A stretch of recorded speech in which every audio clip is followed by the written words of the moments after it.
అందరికీ నమస్కారం అండి.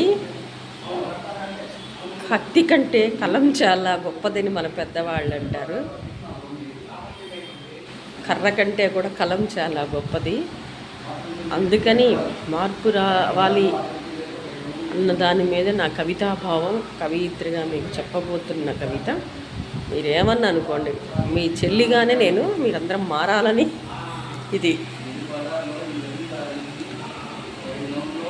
తాగుబోతులవ్వకండన్నా, తరతరాలకు వెలుగవ్వండన్న, తాగి తందనాలు కొడుతూ మీరుండే సమాజానికి భారమవుతారు, ఇంట్లో వాళ్ళకు కూడా భారమవుతారని తెలుసుకోండి అన్న. తాగి తందనాలు కొట్టి భార్యాబిడ్డలను పట్టించుకోకుంటే వాళ్ళు పడుతున్న బాధ వ్యధ ఒకసారి చూడన్న.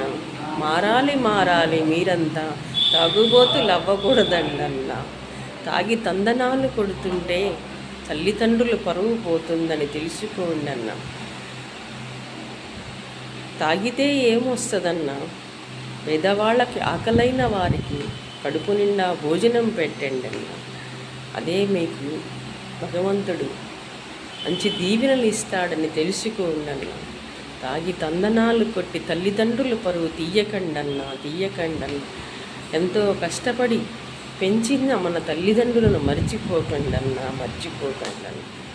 తాగుడు ఫ్యాషన్ అయితే, చెడు అలవాట్లు ఇంకా ఫ్యాషన్ అనుకుంటే చెప్పేవారు ఎవరన్నా, మార్చేది ఎవరన్నా మిమ్మల్ని.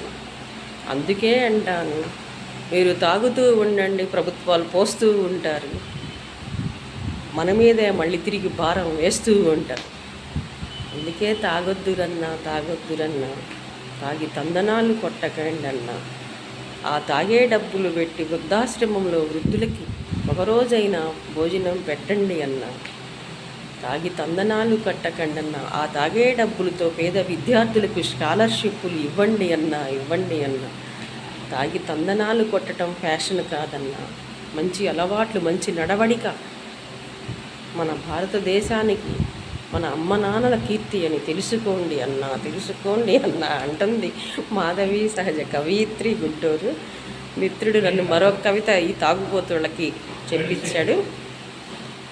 ఎందుకంటే మారాలి, మీ మీద ఏదో కోపంగా, మీ మీద ప్రేమతో అయితే చెప్పిన కవిత్వము. గౌరవంగా ఉండాలి. ఫలానా వాళ్ళ అబ్బాయి, ఫలానా వాళ్ళ అమ్మాయి అంటే చాలా గౌరవంగా ఉంటే సమాజానికి, మనకు అందరికి కూడా బాగుంటుందని తెలియజేస్తాను.